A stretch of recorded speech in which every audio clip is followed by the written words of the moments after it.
Beyond the buzzer, inside the game, this is SportsIQ with Larry Smith.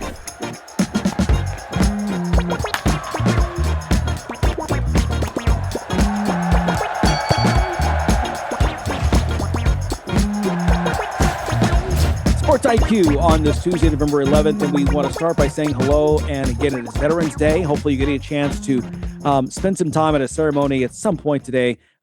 Thank you to all the veterans, for all their families, for what you do. Listen, I know we have some things going on in Washington right now. We don't get into politics on this show, but listen, part of the issue in Washington is we have a system where we debate ideas, and we are still the great experiment almost 250 years later. And our men and women in our armed services and their families make sure that we have that every single day. And so we say thank you on this day. We reserve every day. We thank you every day, but on today, we certainly say thanks. Hey, great show here coming up. We've got Tom Kakert joining us from HawkeyeReport.com in just a couple of minutes to talk a little Hawkeyes football. Almost at home in Iowa City against Oregon on Saturday. We'll talk about the Hawkeyes, about what's going on there. And then a big game coming up, Pitt taking on Notre Dame. And man, the Panthers with some bulletin board material before they take on the Irish. Just Stephen Thompson joining us to talk about that program. Let's get to some quick headlines for you. We've got a lot coming up, by the way. We break down the college football playoff race. I'm going to name off the teams who you should still be rooting for a chance at the playoff. If you do not hear your name called after our next commercial break, your team is not going to the playoff. Okay? All right. Okay. We'll cover that in a minute. And we'll also talk about NFL, some interesting conversations, including this one in Packers in Green Bay with Jordan Love. If they lose last night, 10-7. Ugly game. Kind of like the Thursday night game. Just terrible. Philly now goes to 7-2. Packers 5-3-1. Not what they had hoped for. Joe Burrow returning to practice in Cincinnati. He has been out, played the first two games. They won both those games, and then things have gone south since then. Although Joe Flacco, at 40 years old, is doing his very best to keep things afloat. He still is a few weeks away from returning to play on the field, but at least he is back in practice. Brian Daboll fired by the Giants, just 3-6 this season, or 2-6. It's not good, and his record is not good at all over that time. In fact, that's now, I believe I saw that there were, before him, 4 coaches in 8 years, only 1 playoff appearance. Daboll is out with the Giants. They make yet another change there in New York. Meanwhile, he went 20-40-1 in his tenure there. When you win a third of your games and you're going to miss the playoffs again, that probably means you're going to be out. Major League Baseball postseason awards have begun. Rookies of the Year named for the American League. It is Nick Kurtz, the first baseman for the Yays, and Drake Baldwin for the Atlanta Braves is the other for the National League. Congrats to them. New number 1 in college basketball, the Houston Cougars overtaking Purdue, even though the Boilermakers had like twice as many first place votes. Somehow the overall voting, the overall points, Houston 3 more points than Purdue. Now look, it's mid-November. Doesn't matter. But the point is, Purdue already out. Houston is number 1 in the latest poll that came out on Monday. Some college football brawls that just resulted in suspensions, even canceling of seasons. Bethune-Cookman and Grambling, both schools, have been fined by the SWAC. Bethune-Cookman, 9 players suspended. Grambling had 18, 27 suspensions coming out of that game after they fought at halftime. Listen, it's an HBCU. Halftime's meant for the bands. Why are you trying to spoil that, bringing in WWE? Don't do that. That's not good.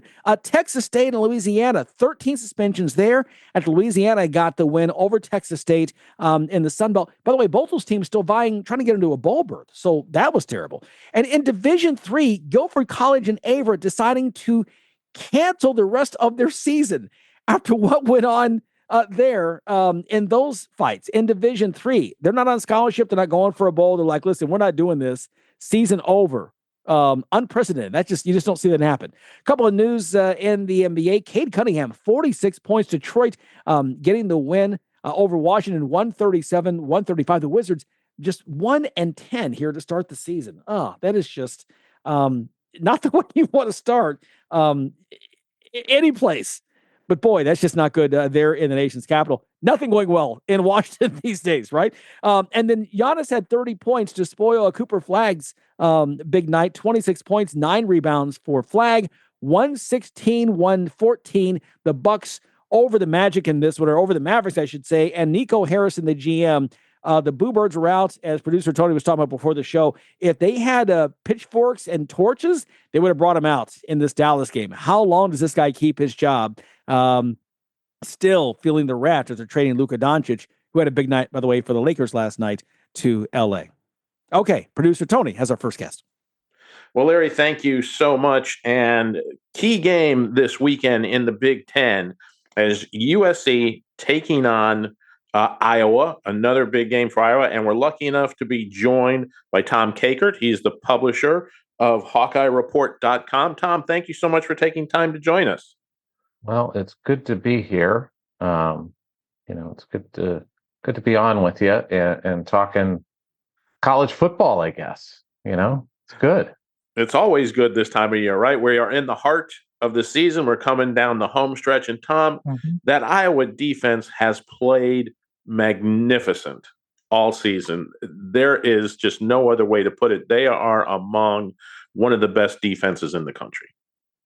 Yeah, it's kind of stunning. They're giving up fewer points than at any time under Phil Parker, and Phil Parker's had some really good defenses. So, about 13 a game so far this year. Limited Oregon. Obviously, conditions probably helped on Saturday, but limited them in scoring. And Indiana only scored 20 against Iowa, and we know what they've done to just about everybody else. They've put up a lot of points against just about everyone else. So, they've done a really good job defensively.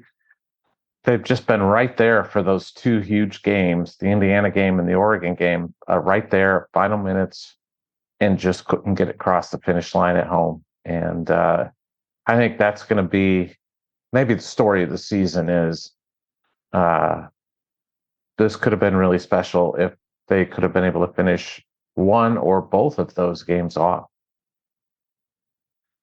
You take a look at the offense, and it's been a continuation of things of the past few years. What in your mind is missing on that offense? Is it an outside playmaker? Is it quarterback play, line play? What's the missing? What do they don't have to be able to score what they need to score? It is befuddling, I think would be the word, because Mark Gronowski came in here, 10,000-yard passer at South Dakota State, won the Walter Payton Award, which goes annually to the top. It's basically the Heisman Trophy of the FCS, and he was a finalist for it one time and won it another time. So he is certainly qualified to throw a football and complete passes and everything. So I think it's one of those just self-fulfilling prophecy kind of things that they just cannot get over the hump in terms of a passing game. The run game's been solid this year. They've had some good games running the football. Not as good last week against Oregon, and Oregon really ran over Iowa. I mean, they ran for 261 yards against Iowa, which is just unheard of. But they just passing yards have not happened. I was looking through some of the USC stats. Their leading receiver, the Lemon kid, who's really good, has over 930 yards passing. Mark Gronowski's got like 1,100 total. Right. So one receiver has almost as much as the Iowa quarterback has this season. So that just illustrates how the passing game just has not clicked this year at all. New offensive coordinator brought in 2 seasons ago, so this is his second year going through. Still having trouble with the same kind of things. Iowa's defense the last 10 years has been in position to have that team in the talk for playoff berths, for BCS berths, for all those things, but the offense hasn't been able to get it done. Is it just missing a couple plays, Tom? Is there, like, if 2 or 3 plays go differently and Iowa wins these games, does that take all of this away? Yeah, I'll go back to like the Indiana game. Iowa is driving. They had intercepted a pass. Zach Lutmer, defensive back, had intercepted a pass, returned it into Indiana territory, they were moving the ball, and they had their backup quarterback in because Gronowski had injured his knee earlier in the fourth quarter, and he had a 3rd and 5. They threw a little screen, and if Hank Brown hits the receiver, leads him just a little bit, he runs in for a touchdown. And he threw it behind him, and it was just incomplete. And then they missed the field goal, of course. And then Indiana goes down. Mendoza hits Surratt for a 49-yard touchdown, and the rest, as they say, is history. So I think one of the issues with Iowa is they don't have a lot of receivers who can get separation on the back end. And I think that is maybe the crux of the problem, is just the lack of suddenness, separation that a lot of the receivers can get out in patterns, and that makes it hard. And couple that with Gronowski was coming back from an injury, a shoulder injury, so he didn't get to do spring ball. So fall practice was like spring. The first 4 weeks were like his training camp kind of stuff. So It just took time, and then he hurt his knee, and so it's one thing after another though with the passing game. But the ground game has been really solid, and that includes Gronowski. He's been pretty solid too. Yeah, he's got, I think, 12 rushing touchdowns? Yeah, he leads for the Iowa. team. Yeah, he leads the team. So he's been very effective in those. He's kind of like Tebow, just in some respects. Just he's really good around the goal line. Saw that Saturday when he ran that go-ahead touchdown in from 3 yards out, just on a little quarterback draw. So he's effective. You saw the Penn State game where he ran it for 68 yards. Now that's a kind of an anomaly, but he's very effective running the ball, and he's getting them into the right situations too. Not a lot of turnovers, not a lot of mistakes.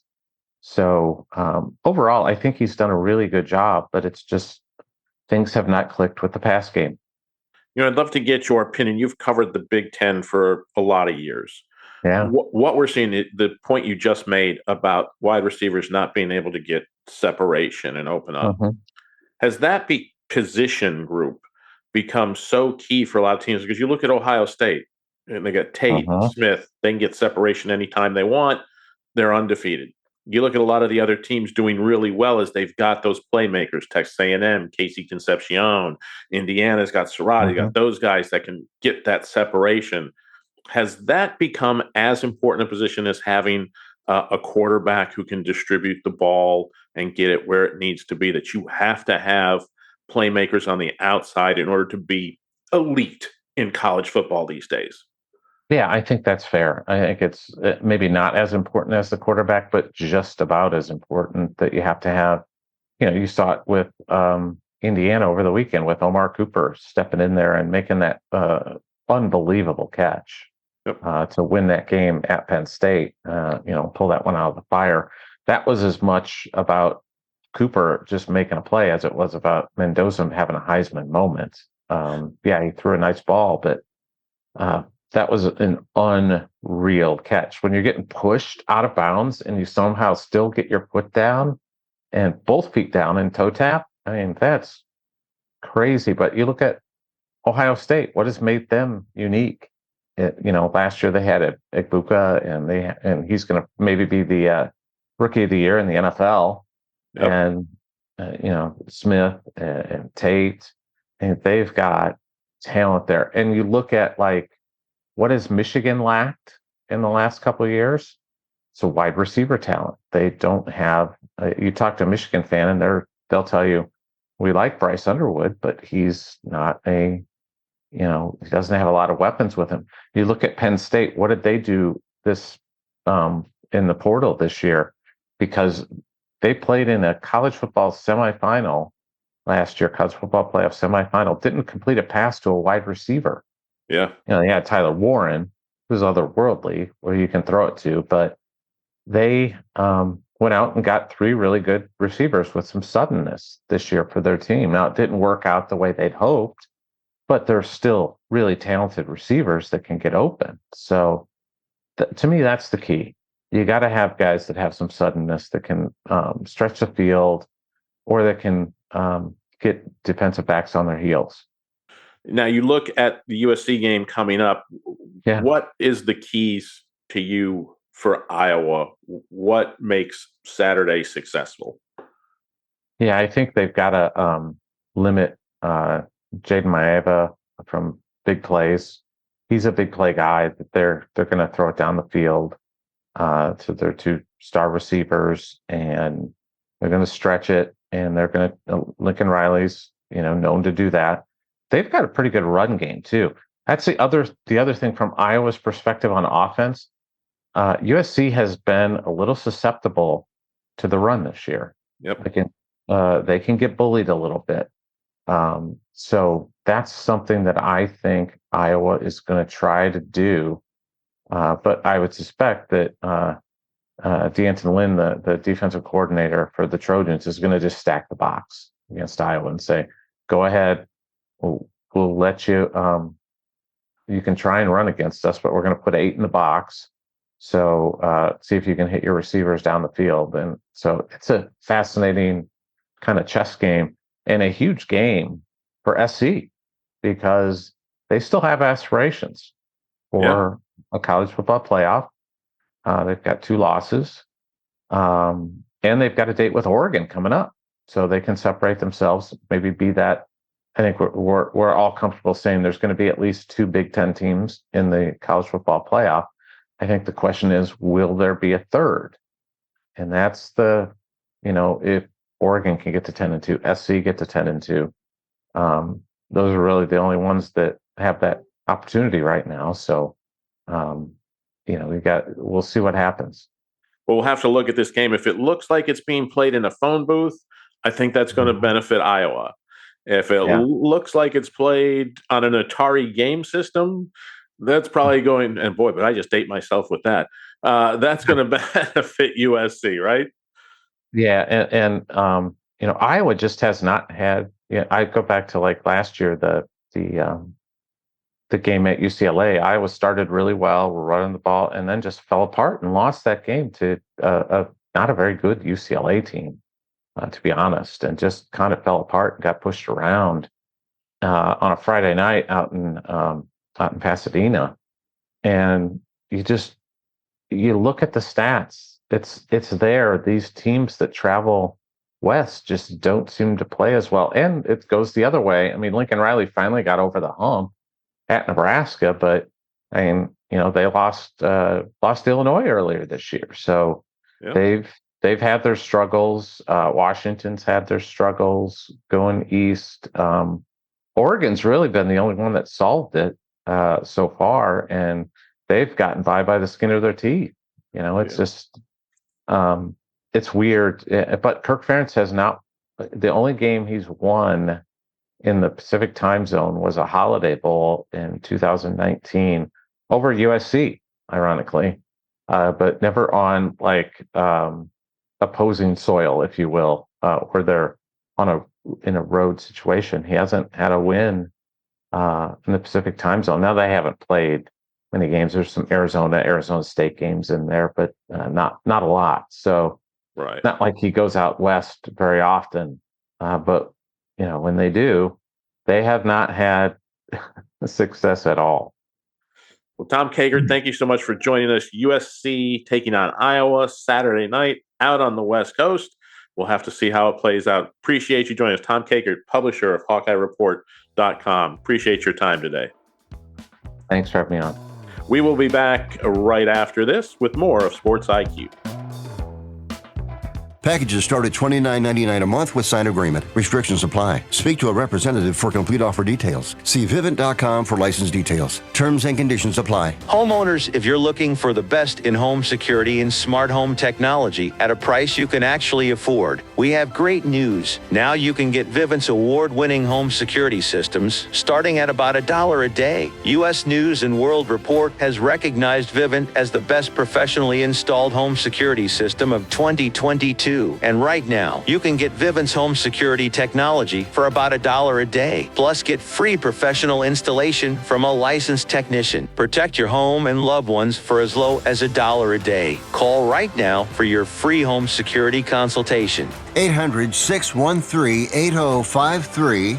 800-613-8053. 800-613-8053. That's 800-613-8053. You're listening to Sports IQ with Larry Smith.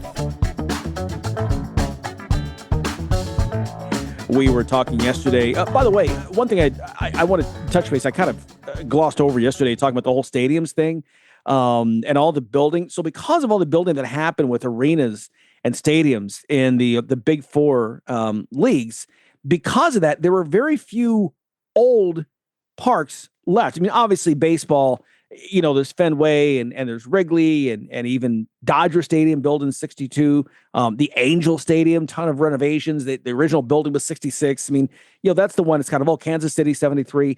But really otherwise, I mean, NFL, you've got Soldier Field, soon to be replaced. Lambeau Field will never be replaced. I mean, they just renovate it. But other than those two, Kansas City, the oldest, in 72. Buffalo about to replace 73. But in the NBA and NHL, there's only one in the NBA that predates 1990, and that's Madison Square Garden. The second oldest arena in the NBA, the Target Center in Minnesota in 1990.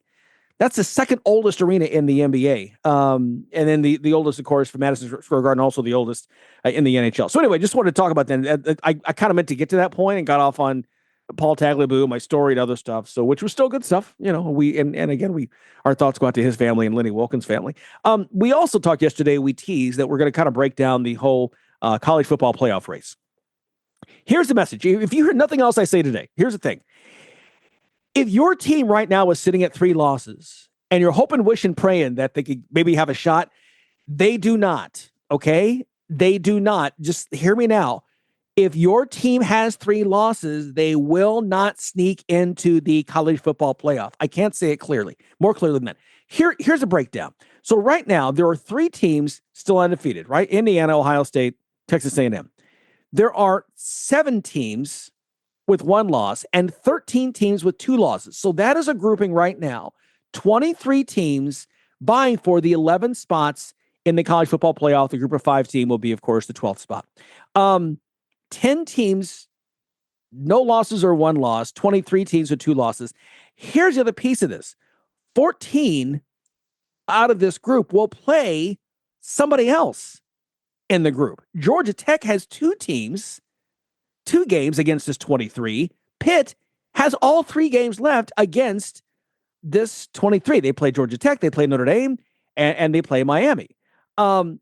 Texas has 2. They've got at Georgia this week, and of course, we mentioned season ending. They're at home against Texas A&M, the undefeated. So there are going to be some of these teams knocked out, but there are some other teams that have 2 losses that, will Virginia's resume be strong enough if they don't win the ACC? Doubtful. Louisville, maybe, but it's doubtful as well. Houston, Utah, maybe Utah, the easier schedule on the way, but I mean, if here are the 23 teams have a shot. Obviously, the big 3. 1-loss teams: Georgia Tech, Texas Tech, BYU, Oregon, Alabama, Georgia, Ole Miss. Ole Miss an easy schedule, by the way. They'll probably finish the season with 1 loss, and they'll be in the playoff whether they get to the SEC championship game or not. Right now, they wouldn't. We'll see what happens in these next 3 weeks. 13 2-loss teams: Virginia, Pitt, Louisville, Miami out of the ACC, Cincinnati, Utah, Houston out of the Big 12, USC, Michigan from the Big 10, Texas, Fanny, Oklahoma out of the SEC, and Notre Dame. Notre Dame, 2 losses. They've got the game at Pitt. That's big. They got to win that. A Notre Dame team with 3 losses is not getting in because they don't have a win against a ranked team. But do you keep out a 2-loss Notre Dame team that at that point would have won 10 straight? Probably not. So I just want to put that there, that just to, listen, there's enough in the world to worry about right now with what's going on. I don't know your situation, but maybe you're affected by what's happening in Washington. Let's just keep that in mind, that's not, I'm here to make it easier for you. Okay. Another thing that's come up, we saw the reporting on CBSSports.com. Mike Krzyzewski, the legendary former Duke coach, 5 NCAA championships, now retired, talked about on a podcast that he joins Rick Pitino in being in favor of a merging of the ACC and the Big East. Listen, I get that 20 years ago, that would sound fantastic, right? I mean, oh my God, the biggest teams, and now you stretch out, the ACC has now got some, a stop in Texas and on the West Coast, and we're global. We're continental. This is awesome. This is a bad idea, and we may pick this up. I know producer Tony is chomping. I don't have time to get a conversation now, but he's chomping the bit to get into this. So he and I may talk about this at some point later this week. Here's the thing: that would make a 29-team conference. Now, if you want to do some research, go Google the old Southern Conference, the way it was back in the 20s and 30s. You're returning to that basically. Okay. I mean, and you're basically taking the same team. There's some SEC teams aren't in there. I get it, but it's the same kind of concept. Now, these teams right now, these mega conferences, they don't want to expand their conference. Their conference schedule. They're expanding their conference. Now, the Big Ten does it. They've gone to 20 games out of their 31, 32, whatever it is. And you should, because you have more teams. But right now, the ACC is an East Coast version of the West Coast Conference. We talked about Gonzaga being the only team, and maybe Santa Clara gets in, maybe St. Mary's gets in. They're the other kind of automatic out of that. They've kind of Randy Bennett, one of the best coaches in the game, has kind of earned that. You've got that, but the problem with this is right now, if you're the Big East, you're sort of like what the Big 12 was in all these years. Like, it's a smaller conference. You basically play a round robin. You have a ton of really good coaches, really good programs, and you have some good resume wins you can get in February and early March and in late January. The ACC, you don't have that right now. Now, I know on paper it looks great. You say, but Larry, listen, au contraire, mon frere. I mean, the last 10 NCAA champions, 7 have come from the ACC or the Big East. You're right. And 5 different coaches represent those 7 NCAA championships. But guess what? 4 of those coaches have retired. Only Danny Hurley is the only active coach out of those 10 who's won a ring. And of course, he's done it twice. So you go back to a problem of, first off, if you think the ACC is watered down now or is weak at the moment, and I do compared to what they have been, historically, it's even worse. And it would bring the Big East down with them, because instead of St. John's playing Providence twice, or instead of UConn playing Marquette twice, UConn may never play. They would probably do a thing where, it's a thing. UConn, St. John, well, you guys are going to play each other every year. Yeah, we'll lock that in. But in 28 other conference foes, you might play Marquette every other year. It's like it is in football. Football, you can do that. It's not ideal. Rather have the round robin, but that ship has sailed. But I'm going to tell you, in so many ways, if you think you're getting 16 bids out of those 29 teams, think again. It ain't happening. All right, we'll talk more. Our next guest with producer Tony is up next. It's the Sports IQ. You're locked in to Sports IQ with Larry Smith. Okay, glad you're with us here. Continuing on the Sports IQ with our next guest, who is with producer Tony. Well, thanks so much, Larry.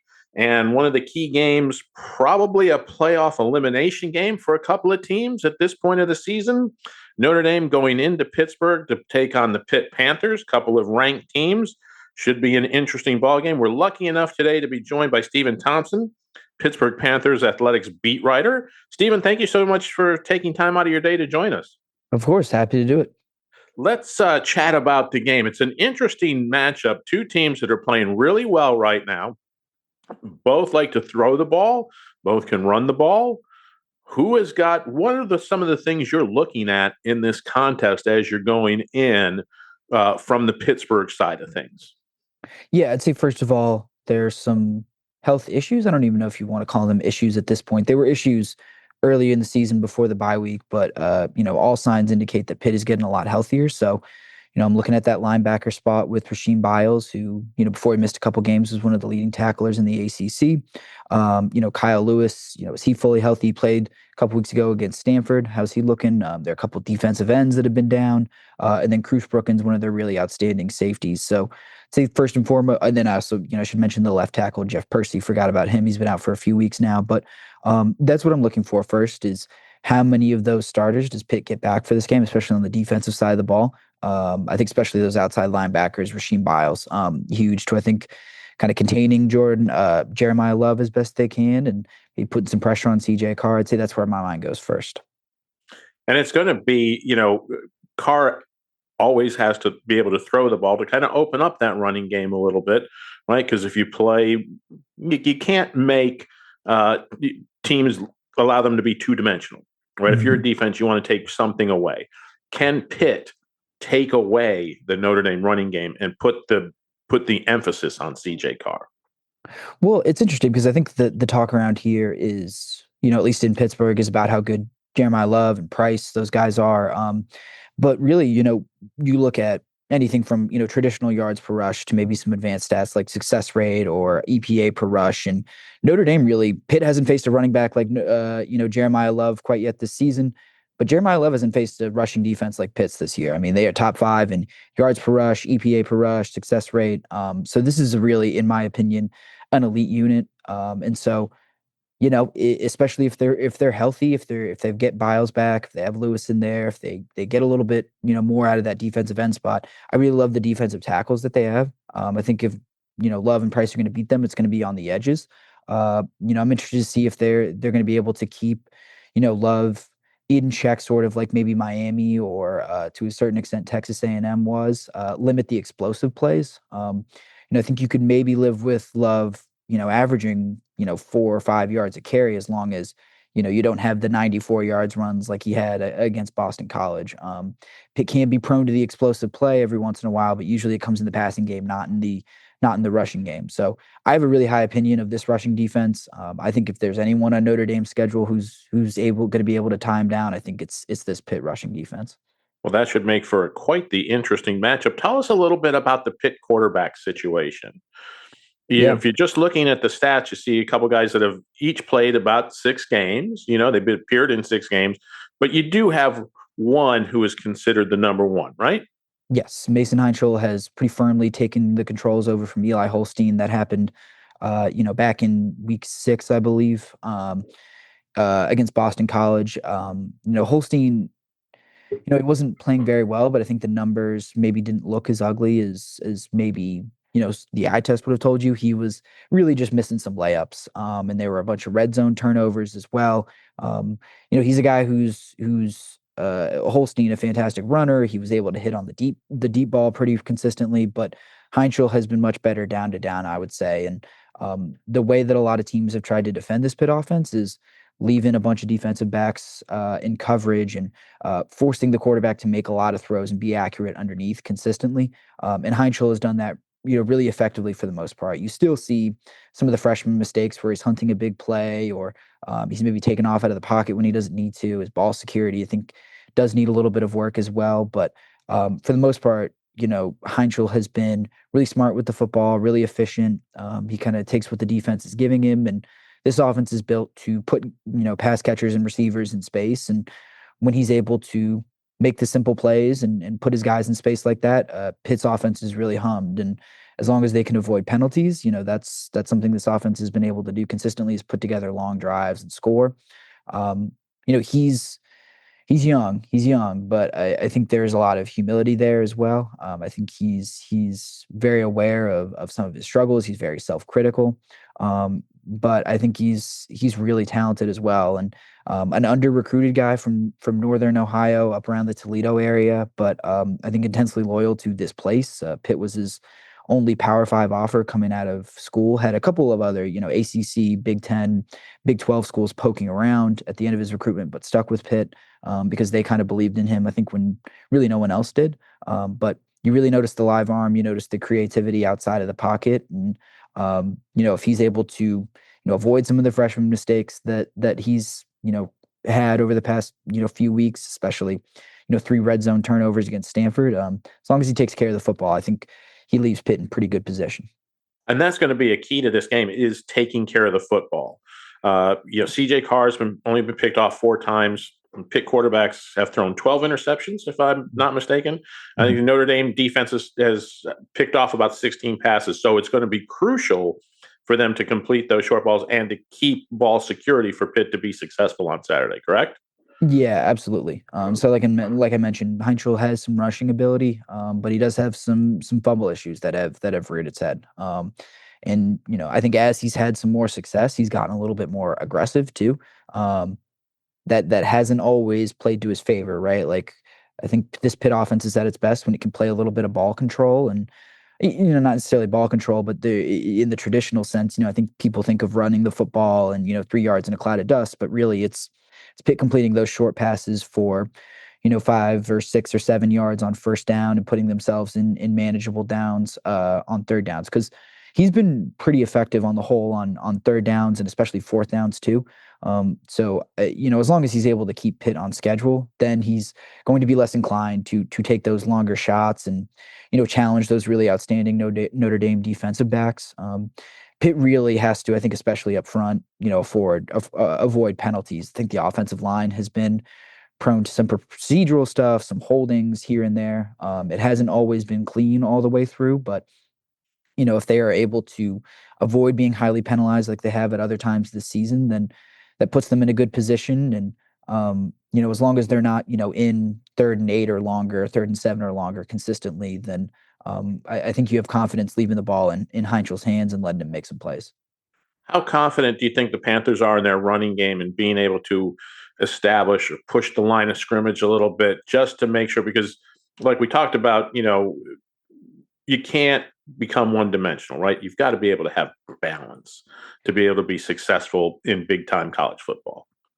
I'm sure the team is really confident in their ability to run the football. I don't know how confident I am in their ability to run the ball, especially in this spot. It's been a little inconsistent. It'll be different if, Desmond Reed, their outstanding running back, is fully healthy, but they've got a true freshman, Jakirian Turner, who's been really good for them, got the speed, got the wiggle, and a little bit of that Desmond Reed mold. The run blocking has not been consistently good for this offensive line. I think could be different if they have Percy in the lineup. He's one of their better run blockers. So if he's able to go, that's a big boost for them. But Pitt's going to have to be able to throw the ball. I think this game is on the offensive side. When Pitt has the ball, it's going to be in Heinzel's hands.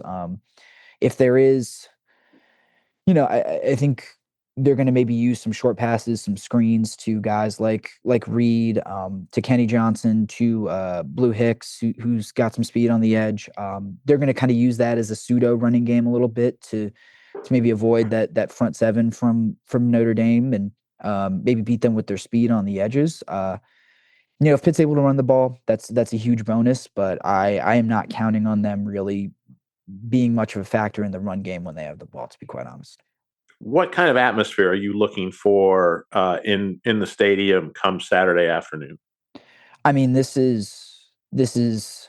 I mean, they've played in some big games at the stadium, right? I think of the backyard brawl in 2022 when that series was revived. I mean, that's one of the most electric crowds I've ever seen at that stadium. But this is going to, I would imagine, be on par with that. I'm expecting it to be a sold out game. I'm sure there will be plenty of Notre Dame fans there, but it will be on par with that West Virginia game in 2022 with, some of the times that Penn State has come out to Pittsburgh. It's going to be that level. And, the college game day thing is going to add another layer to it. I mean, it's really hard to think of a game, this century, I think that's had higher stakes and that has had the kind of lead up that this game has had. I think the 12-team playoff certainly plays a factor into that as well. Not a conference game, doesn't really affect the ACC standings, but if you're Pitt, you've earned the right to, I think, dream a little bit bigger. And so I think that's what really has fans super excited for this one. Yeah, it should be quite the interesting matchup. Notre Dame traveling, taking on Pitt Saturday afternoon, a game a lot of people are going to be watching. Like I said, it's probably an elimination game. I don't really think Pitt or Notre Dame gets into the playoff with 3 losses at this point. Would you agree? That's, it's interesting. I don't think so. If you ask me right now, just because you would have to, beat Georgia Tech, beat Miami, who aren't super highly ranked right now. I just don't know how much respect there's going to be for the ACC, even if, you lose this game, but you get 3 wins to close out the season, including the ACC championship game. I mean, just is Duke or Virginia or SMU, are they going to be highly ranked enough? Are those going to be wins that the committee respects enough for the ACC? I mean, I think the group of 5 has done them a favor, right? Like it's going to be hard for 2 group of 5 conference champions, I think, to leapfrog the ACC, but you're in a much more precarious spot if you're not able to win this Notre Dame game. And if you lose it decisively, I think if you lose it by more than 3 scores, then I think that's really the nail in the coffin. Stephen Thompson, thank you so much for joining us. Stephen is the athletics beat writer for the Pittsburgh Panthers. Really appreciate your time and great insights into this contest on Saturday. Thanks so much for having me. We'll be right back on the Sports IQ after a quick timeout. Hey, airline travelers, let's say you have a problem and you need to change or cancel an existing airline reservation. What do? Well, Skywatch is a free service that can help anyone with any airline reservation fix it. Whether you want to cancel it, change your dates, or add passengers, we can help fix your airline reservations so you get exactly what you need. We've updated our computer database and now have access to every airline around the globe. So now you can make one phone call regardless of who booked your airline tickets, and we'll change it, cancel it, and fix it for you. We know the insider secrets to fixing reservations that the airlines don't want you to know about. So if you need to cancel, change, or modify an existing airline reservation, call Skywatch right now. It's a free call, so let us fix it for you. 800-413-7158. 800-413-7158. 800-413-7158. That's 800-413-7158.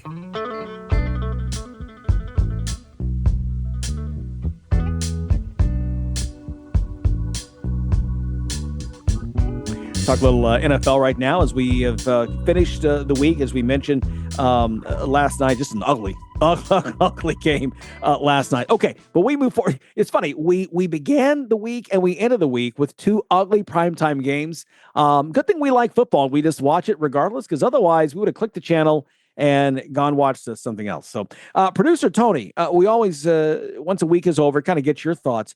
You had a great observation regarding the AFC. Right. It's a changing of the guard has taken place in the AFC. If you had on your bingo card that as we entered the second half of the season, that the Chiefs, Bills, and Ravens would have combined for 12 losses, and the Broncos, Colts, and missing the other 2-loss team, the Patriots, would have combined for just 6 losses, then you need to play the lottery right away and play it hard, because you are a savant, because I don't think anybody could have seen this coming. But Larry, what it comes down to is this is the way the NFL is built. All of those teams, the Ravens with Lamar, Bills with Allen, Chiefs with Mahomes, were all taken in the middle and later years of the teens. They have now entered their prime years. Their contracts are huge. You can't build the rest of the team around them. Each team has holes. The Bills' wide receiver room is pathetic. They are probably among the worst in the league.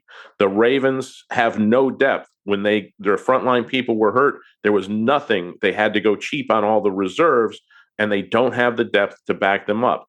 The Chiefs, they've had to make sacrifices somewhere. It's the offensive line. So Patrick Mahomes, on games when he doesn't have time and he's rushed, has to get quicker through his progressions, and they're not as deep and talented in the wideout area and the back 4 as they used to be. So they all have holes. That comes with paying your quarterback a multi-million-year contract and paying them huge money.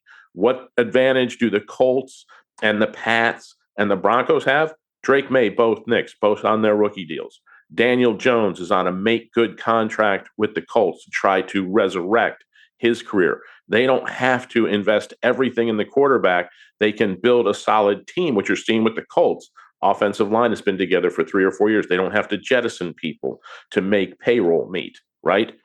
They can keep that all together. Jonathan Taylor, you can keep him in the backfield. You don't have to say, we get rid of him, we'll take a lesser running back and hope the offensive line continues to do their job. It's just the way the NFL is set up.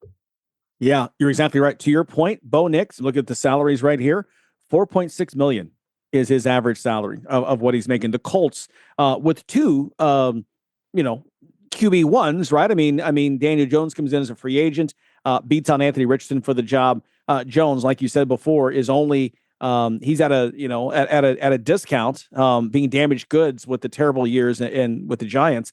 He's at $14 million. Anthony Richardson, the former number 1 overall pick, right now is roughly around $8.5 million. So yeah, you only have $23 million wrapped up. That's a little more than half of what Patrick Mahomes is making, and a little more than a third of what Dak Prescott is making. It is, now, given some of these deals have, the Cowboys don't, we've talked before, again, Jerry Jones, learn how to figure out the salary cap, right? I mean, you can't just give your guy 4 years, $240 million without doing it ahead of time, where you can kind of massage the cap, put in some bonus money and do some other things. That $60 million a year, they're about the average, is coming in cold. That is totally all out of pocket. There's no way to wiggle room that, and you got to make up that money somewhere else under the cap.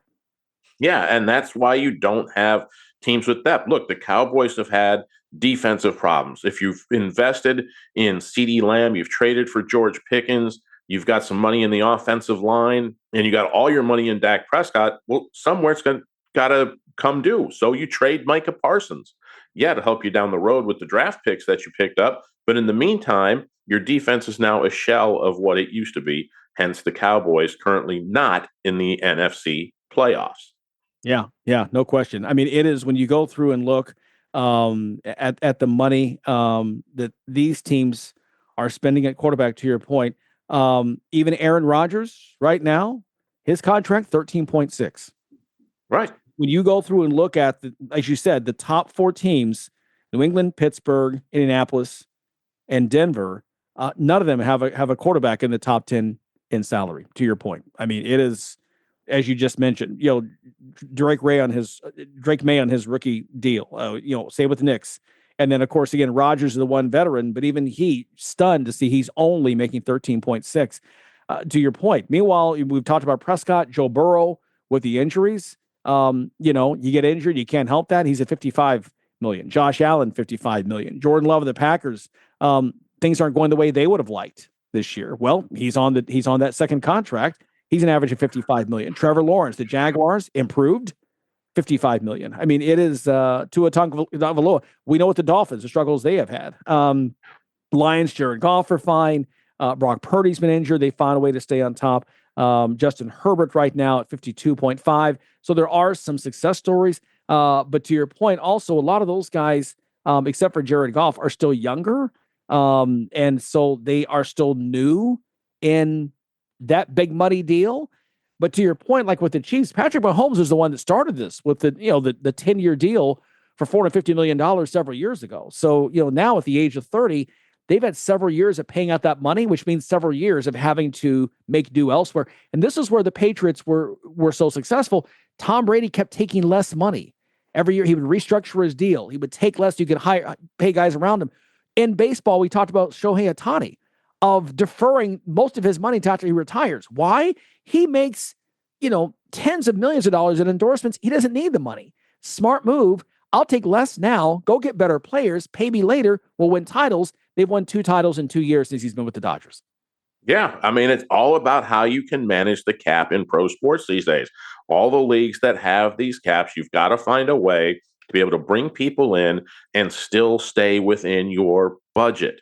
And, these NFL teams that are hell-bent on paying, quarterbacks $50-60 million, well, somewhere down the line, something comes due. Look, the Packers are about to run into a huge problem because they've got money tied up in 2 people, Parsons and Love. And right now, they're not going anywhere. They may not even make the playoffs this year with that offense the way it is now. What do you do then? Do you tear it all down? Do you try to restructure these? How do you make that work? These teams are awash in money in certain areas, and they're spending it foolishly, just like some American consumers these days. Yeah, exactly. Well said. We'll leave it there. Our moment of awe is up next. Fans of big sports radio and sports spectacular podcasts have a new home on the Chief Sports Network. Find your favorite programs and content all in one place by downloading the Chief Sports app in your mobile device. Created in South Carolina, the Chief Sports Network is the home of an expanding network of live and podcast format programming. It is also the home of one of the leading national college football podcasts, JC and Morgan, hosted by ESPN's Mike Morgan and 24/7 Sports' JC Sherbert. Download the Chief Sports app for free and find all of your favorite programming under one easy umbrella. Thanks to all of our markets for your loyal support of Big Sports Radio and our Sports Spectacular podcast, and we look forward to connecting with you anywhere in the world on the Chief Sports app. Time now for a moment of awe. And man, I love this when, teams go to play it's the money game, right? We're just going to pay you money.